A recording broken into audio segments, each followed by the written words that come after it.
Himachal Pradesh police व पर्यटन निगम संयुक्त तत्वावधान में 25 जून को हाफ मैराथन करवाने जा रहा है। मैराथन की theme run for drug free and green Himachal है। मैराथन को राज्यपाल रवाना करेंगे। Half marathon 21.5 kilometre, mini marathon 10 kilometre, dream run 3 kilometre. जीतने वालों को 7 लाख का प्राइज दिया जाएगा। एडीजी सतवंत अटवाल ने बताया कि पुलिस विभाग ने नशे के खिलाफ प्रभाव अभियान शुरू किया है, जिसके तहत यह मैराथन करवाई जाएगी। इसके बाद पंचायत स्तर पर भी पुलिस पंचायती राज विभाग के साथ मिलकर अभियान चलाएगी। वहीं पर्यटन निगम के उपाध्यक्ष RS बाली ने कहा कि ड्रग आज समाज की सबसे बड़ी समस्या है। बच्चे आज नशे की ओर न जाए, इसके लिए पुलिस विभाग प्रभाव अभियान चला रही है। टूरिज्म भी इससे जुड़ेगा। टूरिज्म के होटलों में पैम्पलेट व अन्य माध्यमों से पर्यटकों को जागरूक करेगा। नशा सुधार गृह से आने के बाद पर्यटन निगम के होटलों में उनको नौकरी देने का भी काम करेगा। पंजाब दस्तक के लिए सुरेंद्र राणा की रिपोर्ट।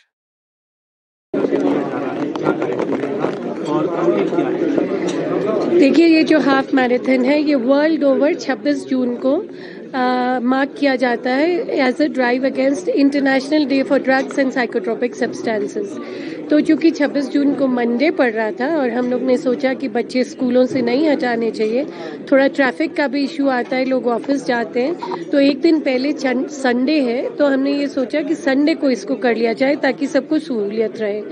तो ये संडे को 25 जून को रिज से फ्लैग ऑफ होगा। इसमें 3 रन हैं, एक हाफ मैराथन जो 21.5 किलोमीटर का है, एक ड्रीम रन है जो छोटा है और एक 10 किलोमीटर्स का रन है। तो जो छोटा वाला रन है उसमें बुजुर्ग भी आते हैं, डिसेबल्ड चिल्ड्रन भी आते हैं और बहुत सारे स्कूलों के कॉलेजेस के बच्चे भी आते हैं। जो हाफ मैराथन है उसमें प्रोफेशनल्स भी आते हैं, पैरामिलिट्री के जवान भी इसमें भाग लेते हैं। इसमें करीब 7 लाख के प्राइजेस हैं और उसके साथ साथ हम लोग एक एग्जीबिशन पुट अप करेंगे जो कि पुलिस डिपार्टमेंट का अभी तक का कमिटमेंट रहा है और एफर्ट्स रहे हैं डिमांड और सप्लाई साइड दोनों पे वार करने के। मैडम, इस मुहिम को लेकर गांव ग्रामीण स्तरों पे क्या कर रही है और दूसरा क्या पॉलिटिकल प्रेशर? जी, ऐसा कोई पॉलिटिकल प्रेशर नहीं है। ये पॉलिटिकल गाइडेंस, मैं कहूँगी CM साहब की गाइडेंस के अंडर ही ये कार्यक्रम चल रहा है हमारा। और प्रेशर आज जैसा मैंने पहले भी कहा मुझ पे तो कभी नहीं आया। और गांव का जो आप कह रहे हैं, तो जुलाई के महीने में हम एक स्पेशल ग्राम सभा करके सभी पंचायतों से ऑनलाइन जुड़ेंगे और कुछ रिप्रेजेंटेटिव्स जो पास वाले हैं जिनको हम ला सकें यहाँ पे, उनको ऑफलाइन जुड़ के एक अवेयरनेस कैंप करेंगे और उसके बाद गांव-गांव में awareness camps, de addiction camps और skill development camps Art of Living के साथ कोलैबोरेट करके कराए जाएंगे। मैं ये कहूँगी कि देखिए, कंपटीशन में हमारे 10,600 से ऊपर बच्चों ने भाग लिया। जो हमने ऑनलाइन PTM किया उसमें 16,000 बच्चे ऑनलाइन, बच्चे, पेरेंट्स और टीचर्स ऑनलाइन, और करीब 100 बच्चे, पेरेंट्स और टीचर्स ऑफलाइन हमसे जुड़े। और ये जो बच्चों के सुझाव आ रहे हैं और पेरेंट्स और टीचर्स के भी सुझाव आए, वो हमने एजुकेशन मिनिस्टर को दिए। Education minister was kind enough कि उन्होंने उसमें पॉलिसी इंटरवेंशन करके उन सबको इम्प्लीमेंट करवाया। तो ये हमारे लिए एक बहुत अच्छा सक्सेस रहा। उसके अलावा मैंने ये देखा कि पिछले कुछ दिनों में जब से हम बच्चों से और पेरेंट्स टीचर्स से जुड़े, उसके बाद जो हमारी ड्रग फ्री हिमाचल ऐप है उस पर बहुत इन्फॉर्मेशन आनी शुरू हुई। बच्चों को, पेरेंट्स को, टीचर्स को कहीं ना कहीं ये डाउट रहता था कि कहीं हमारे बारे में किसी को बता तो नहीं जाएगा। तो हमने ये उनको बार बार क्लियर किया कि उनकी आइडेंटिटी एकदम सेफ और एनोनिमस रखी जाएगी। तो इसके बाद हमें काफ़ी इन्फॉर्मेशन भी आनी शुरू हुई है और आप देखेंगे आगे आगे हम ज़्यादा से ज़्यादा उस इन्फॉर्मेशन पे काम भी करेंगे।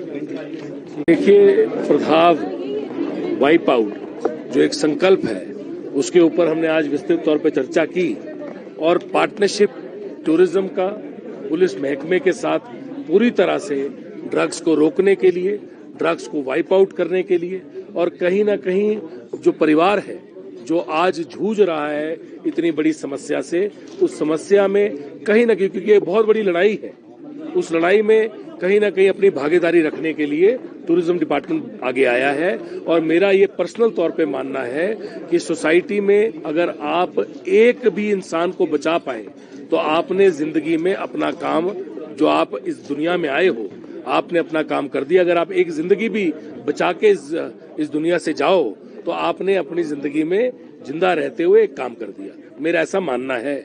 और मुझे ये लगता है कि इस ऐसे संकल्प के साथ और ऐसी सोच के साथ और ऐसे मिशन के साथ जुड़ के काम करना और पूरी तरह से पूरे प्रदेश में काम करना, हजारों एम्प्लॉयज के साथ काम करना, मुझे लगता है ये बहुत जरूरी है।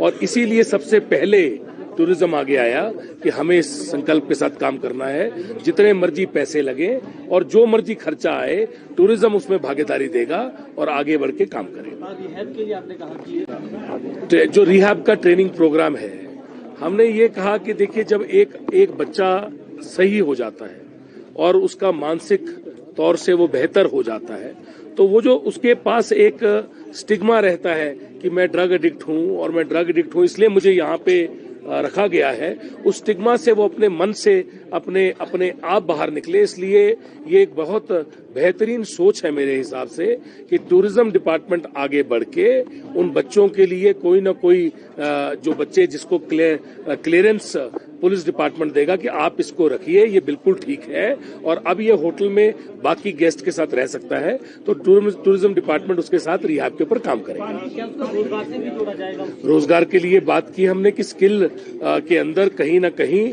जहां पे बच्चे जो हैं जो रिहैब से निकल जाएं और ठीक हो जाएं, उनको हम फ्री ट्रेनिंग करा सकते हैं और टूरिज्म डिपार्टमेंट जो है इसके अंदर उन बच्चों को फ्री ट्रेनिंग कराएगा। पुलिस जो डिपार्टमेंट है वो हमें बताएगा कि ये बच्चे अब उससे ठीक हो गए हैं और अब इनको फ्री ट्रेनिंग करा दी जाए, हम उनको फ्री ट्रेनिंग कराएंगे। आप थोड़े से सवाल। हाँ जी सर। इस मुहिम के पीछे टूरिज्म को जोड़ना क्या मकसद है? देखिए, सबसे पहला मकसद इसके पीछे ये है कि जब एक टूरिस्ट हिमाचल प्रदेश में आता है तो उसको पहली चीज जो चाहिए वो सेफ्टी है।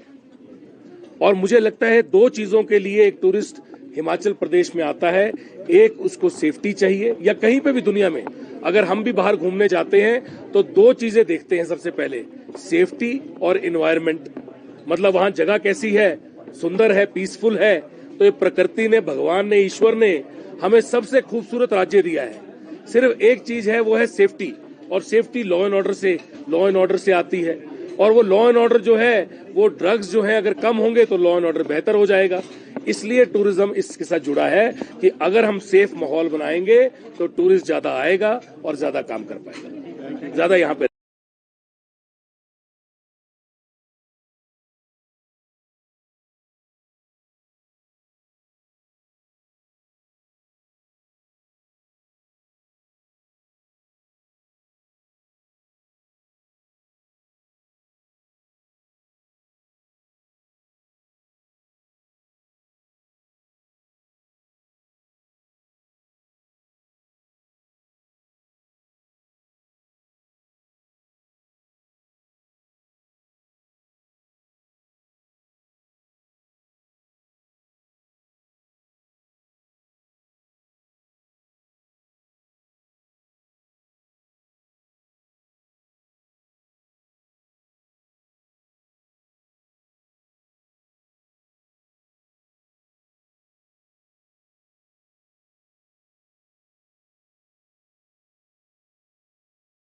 ना सैलरी ना पेंशन आज तक मिली। मैं एक और बात सरकार से पूछना भी चाहता हूं कि हमारे जो ड्यूज़ हैं, दुनिया भर के ड्यूज़ हमारे को सरकार से लेने को है।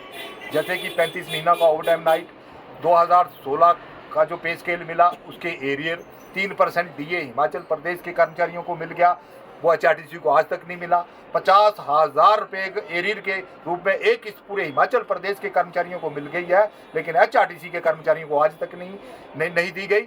मैं पूछना चाहता हूँ, चाहे सरकार बीजेपी की हो चाहे सरकार कांग्रेस की हो, कि ये सौतेला व्यवहार जो है HRTC के साथ क्यों किया जाता है? क्या HRTC के कर्मचारी काम नहीं करते हैं? मेरा जो मानना है वो HRTC का कर्मचारी दिन और रात 24 घंटे सेवाएं दे रहा है, लेकिन जब सैलरी ना मिले, सैलरी के लिए ही HRTC के कर्मचारियों को जूझना पड़े, तो अरबों रुपए के हमारे जो और वित्तीय लाभ है वो कब देगी सरकार? मेरी तो समझ से परे है। तो सरकार को आए 6 महीने हुए हैं, मैं ये भी नहीं कहना चाहता हूँ कि सरकार की जो फाइनेंशियल स्थिति है वो ठीक है या नहीं है। अगर फाइनेंशियल स्थिति अगर ठीक नहीं है, जो मेरा जो मानना है, तो मेरा जो अपना मत है, मैं वो बोलना चाहूँगा कि हिमाचल प्रदेश के सभी कर्मचारियों को हर महीने लेट सैलरी दी जाए या पेंशन दी जाए। एचआरटीसी ही क्यों इस बात के लिए चुनी कि फाइनेंशियल कहीं क्रैश है, फाइनेंशियल कोई समस्या है, तो एचआरटीसी के ऊपर या एचआरटीसी के कर्मचारियों के ऊपर ये कानून जो थोपना, ये बिल्कुल गलत बात है। पूरे हिमाचल प्रदेश के कर्मचारियों को मैं कहता हूँ 2-2 महीने 3-3 महीने सबकी सैलरी रोकी जाए, एचआरटीसी की ही क्यों।